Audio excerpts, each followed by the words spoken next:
Assalamualaikum warahmatullahi wabarakatuh. Hi guys, let me introduce myself. My name is Retnoatul Hanifah with NPM 23411024 from class management 23C. In this first video, I will deliver material related to business feasibility studies. Okay, let's go straight to the first material, namely the definition of business feasibility studies. Oke, definisi studi kelayakan bisnis itu adalah analisis mendalam untuk menilai apakah suatu ide bisnis layak untuk dijalankan dari berbagai aspek seperti pasar, keuangan, hukum, dan teknis. Nah, studi ini bertujuan untuk mengidentifikasi potensi keberhasilan atau kegagalan suatu bisnis sebelum benar-benar dijalankan.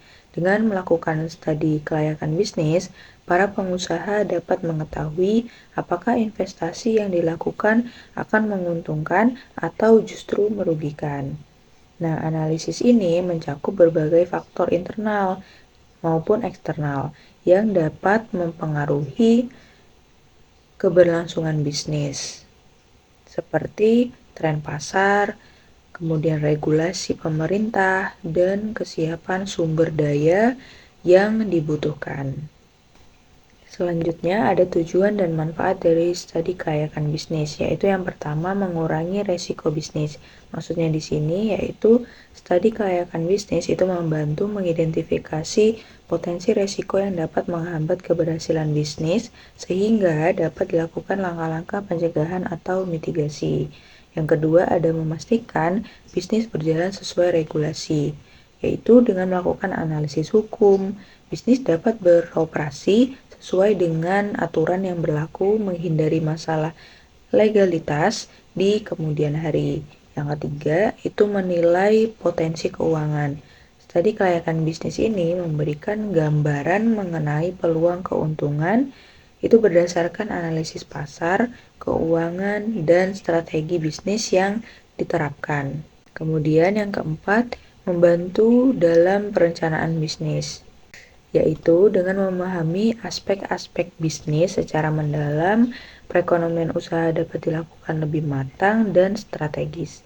Yang kelima, itu menarik minat investor, yaitu investor itu cenderung lebih tertarik pada bisnis yang telah melalui studi kelayakan bisnis karena menunjukkan batas dan resiko yang terukur. Kemudian ada beberapa aspek dalam studi kelayakan bisnis, yaitu ada aspek hukum, yaitu meliputi legalitas usaha, perizinan, dan regulasi pemerintah yang harus dipenuhi agar bisnis dapat beroperasi dengan sah dan menghindari konflik hukum.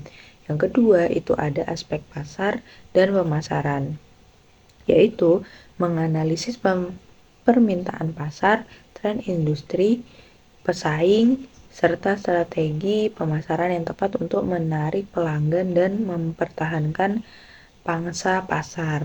Yang ketiga, itu ada aspek teknis dan operasional, yaitu mengevaluasi faktor teknis seperti ketersediaan bahan baku, teknologi yang digunakan, lokasi usaha, serta efisiensi proses produksi atau layanan. Yang keempat, itu ada aspek keuangan, yaitu memeriksa modal yang dibutuhkan, sumber pendanaan, proyeksi keuntungan, perhitungan balik modal, serta resiko keuangan yang mungkin terjadi. Yang kelima, itu ada aspek manajemen dan sumber daya manusia, yaitu mengkaji struktur organisasi bisnis, kebutuhan tenaga kerja, sistem manajemen, dan kompetensi sumber daya manusia yang diperlukan untuk menjalankan usaha dengan lebih efektif. Nah, berikut ini ada proses dan tahapan dalam studi kelayakan bisnis, yaitu yang pertama mengidentifikasi ide bisnis, kemudian ada penelitian pasar, kemudian ada analisis teknis, kemudian ada analisis keuangan, kemudian ada evaluasi dan pengambilan keputusan. Jadi, Dapat kita simpulkan bahwa studi kelayakan bisnis ini sangat penting dalam menentukan apakah suatu bisnis itu dapat berjalan dan berkembang dengan sukses.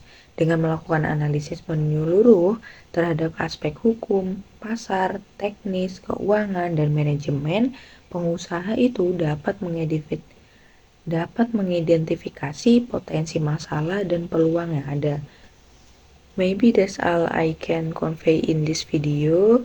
Hopefully it's useful and thank you for watching. See you. Wassalamualaikum warahmatullahi wabarakatuh.